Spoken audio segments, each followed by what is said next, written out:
What up, people? For a lot of gamers, 2022 was a pretty lackluster year when it comes to games. There are some standouts like Horizon, God of War, and of course Elden Ring. But other than that, most people classify 2022 as a pretty down year as far as standout games are concerned. 2023, on the other hand, has the potential to be one of the most packed years we've ever seen with all the major games confirmed, especially if you're into RPGs. To help you keep up with all the games and decide what you may or may not want to buy, I made a list of the RPGs most people are looking forward to in 2023. Starting off at number 11, we have Forspoken. Square Enix's action RPG follows Frey, a young girl from New York who is transported to the beautiful yet dangerous land of Athia. After arriving, she realizes she has new magic powers, including parkour skills that help her traverse throughout the world. Frey will learn more abilities that she can level up as the game goes on that will help her with increasing speed while traveling, riding across water, and even dodging attacks during combat. Speaking of combat, core gameplay involves Frey fighting enemies with magic spells of various elements such as earth, fire, and water. You can use different element spells together to find a combat style that perfectly fits your playstyle. Honestly, the magic looks fun, but the parkour ability is what I'm most intrigued about. When I was watching a trailer showing Frey moving across Athia, it reminded me of Spider-Man swinging across the city from the PS4 game. It seems like it'll be fun just running around the land and exploring every inch of the map. I'm not sure how much hype there is for this game, however, Forspoken seems like it's going to be a great way to start off the year when it releases as a timed exclusive on PS5 on June 24th. At number 10, we have Eiyuden Chronicle 100 Heroes. It's a turn-based RPG with HD 2D style graphics similar to Square Enix's Octopath Traveler. The game is meant to be a spiritual successor to the Suikoden franchise, as well as a celebration of the JRPG genre as a whole. The battle system lets you control up to 6 individual units or a single large creature. Use commands for each of your characters, then watch them carry out your orders in full motion combat. I backed this game on Kickstarter a couple years ago, and the reason I'm personally excited for this game is because many people working on this game have experience working with other popular franchises such as Suikoden, like I mentioned earlier, as well as Golden Sun and the Tales of series. The Kickstarter easily reached its initial funding goal, as well as the goal to be able to be played on all platforms. Even though it'll be available on Xbox Game Pass day one, I'll probably be playing this on the Switch, but whatever platform you choose, I'm sure this game is on a lot of JRPG fans' lists for 2023. Next up on the list, we have Hogwarts Legacy. As you can tell by the name, the game is putting a major focus on letting you feel like a student straight out of the Harry Potter books. You'll be playing as a fully customizable student who, after you get started to your respective house, will be attending classes so you learn how to cast spells, grow magical plants, brew potions, and also learn how to fight. The combat also seems pretty fun based off the various trailers I've seen. Exploration will also be a big focus, and you'll have the entire castle to go around and see what secrets and mysteries you can discover in between your time in class. There will also be talents and abilities which will essentially be your skill tree throughout the game. Not much is known about how this will work, but we do know that there are 50 talents in total separated into 5 categories, with stealth being one of them, and using your points for the right category and talents will be a great way to play with a specific style in mind.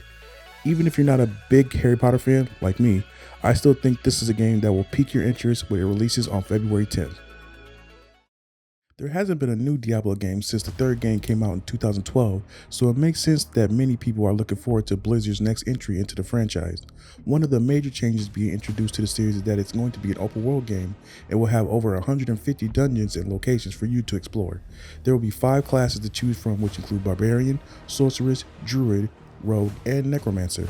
The developers of Diablo have expressed that one of their goals is to build communities built around the game, which is why they promise to continue working on expanding the world with new content well after the 2023 release. I personally never played a Diablo game, and even though I know a lot of people are getting tired of seemingly all AAA games being open world, this might be the exact reason I may give this one a shot when it comes out June 5th. After releasing the popular action platformer The Messenger back in 2018, Sabotage Studio decided to move over to RPGs with Sea of Stars. Set in the same universe as The Messenger, Sea of Stars is meant to be a prequel story to what happened in that game. Similar to Eiyuden Chronicles, I backed this Kickstarter because of how much I enjoy turn-based RPGs, as well as the beautiful pixelated visual art style. The game claims to not have any random encounters, and instead battles take place in the same field that you're currently exploring, which will help with the immersion while playing. As far as combat goes, I'm particularly interested in spell breaking, which involves having to use specific damage types in order to weaken or completely cancel an enemy charging up a powerful spell. On harder difficulties, I can see fighting multiple enemies at once who are in the locked state being very challenging.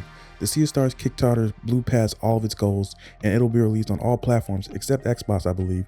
So if you're looking for another turn-based RPG to play this year, I think Sea of Stars should be one of the first ones you consider.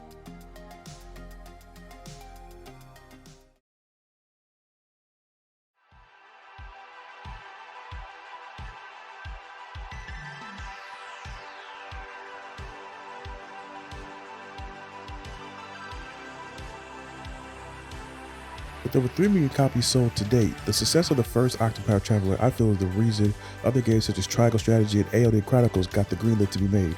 I honestly wasn't sure we would get a sequel to Octopath Traveler only because I assumed Square Enix would just move on to other projects, but with how much I love the first game, I'm definitely not complaining.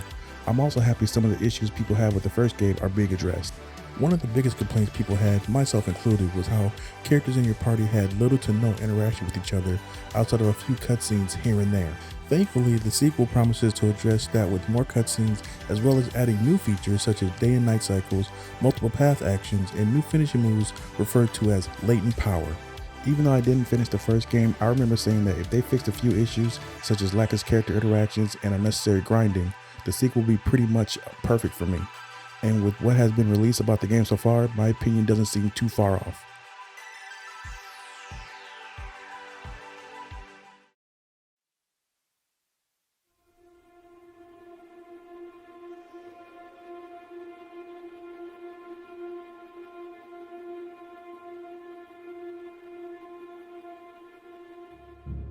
Arguably the most important game on this list, for reasons I'll get into later, is Bethesda's Starfield.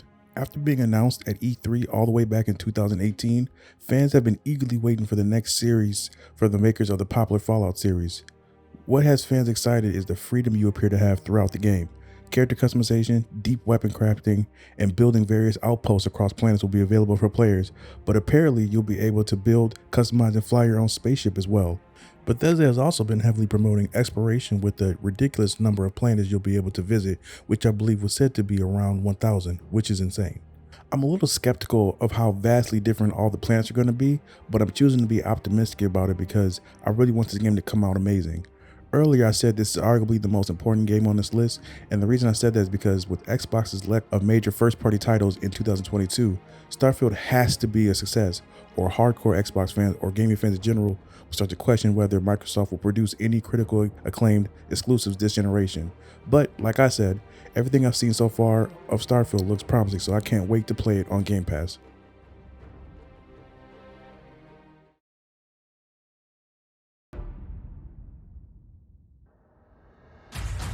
Seeing as how Divinity Original Sin 2 is one of my favorite RPGs of all time, I couldn't wait to see what Larian Studios was going to make next. I don't know anything about the Baldur Gate series at all, and if you're like me, you're in luck because you won't need to have played the previous games before this one releases.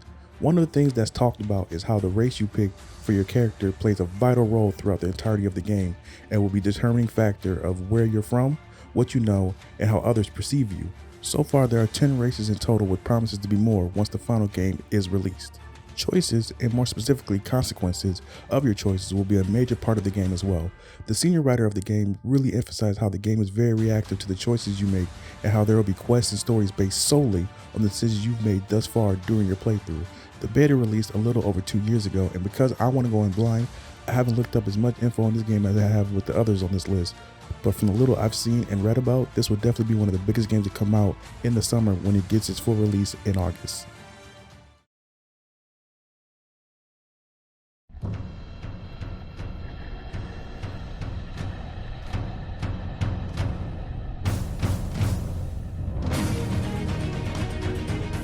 After the release and mixed feelings of Final Fantasy XV all the way back in 2016, people have been waiting for the next main entry into Square Enix's iconic franchise. We've seen a couple of trailers up until now, and what stands out is the story seems to have a much more mature and darker theme to it as opposed to the last couple Final Fantasy games. In fact, Final Fantasy XVI will be the first Final Fantasy game to have an M rating, and that apparently was completely by design. When asked about it, producer Naoki Yoshida said that in earlier games, the rating was a hindrance that made them have to change narrative choices in order to stick to the guidelines of that rating. However, this time around, he said the M rating makes it so they can tell the story they want to tell with complete freedom. Something else that's interesting is that you'll only be able to use the main character Clive during combat. Other party members will leave and join your party, but they'll be completely AI driven in order to not make the action too complicated. I'm not entirely sure how I personally feel about that, especially after recently playing Tales of Arise and loving how you can switch and control any character you want, but I'm sure they know best about the game they want to make, so I'll wait and see. Final Fantasy will be a PlayStation exclusive, specifically a PS5 exclusive, and will be releasing on June 22nd.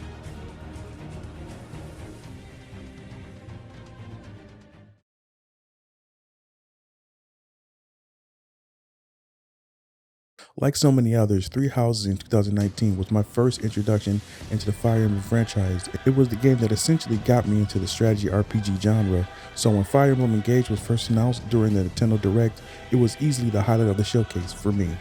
If you've seen any gameplay footage, you know that the new mechanic with this entry is that the popular characters from previous games such as Marth, Corrin, and Byleth can be summoned and teamed up with your units. People who have played a couple of chapters of the game have compared it to the pair-up mechanic first introduced in Fire Emblem Awakening. After the character is summoned, they provide your unit with new weapons to use, stat boost, and abilities. Story-wise, Engage is going back to the old formula of just having one focused story as opposed to having 3 or 4 different story paths to choose from.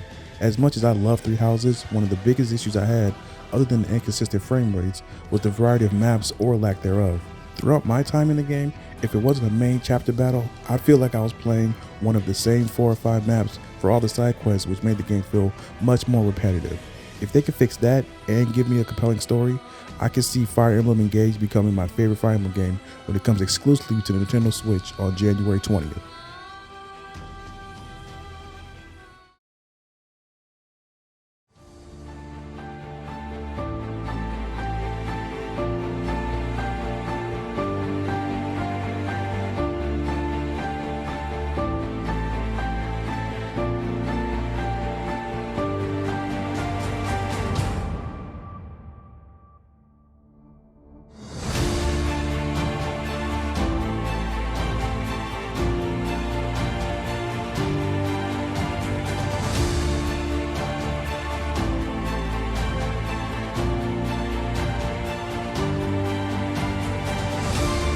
Ending the list with another Nintendo exclusive, we have the sequel to the launch title of the Nintendo Switch with Legend of Zelda: Tears of the Kingdom. Breath of the Wild won Game of the Year way back in 2017 and was the defining game for last gen for a lot of people, so Tears of the Kingdom have enormous shoes to fill.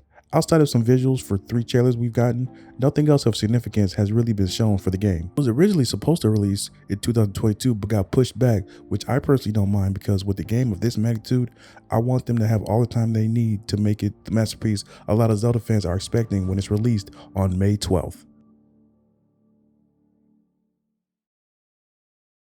So that's all I have for you guys today. What RPGs are you looking forward to in 2023? And did any of your games not make the list? Let me know in the comments and don't forget to like and subscribe to keep up with the channel.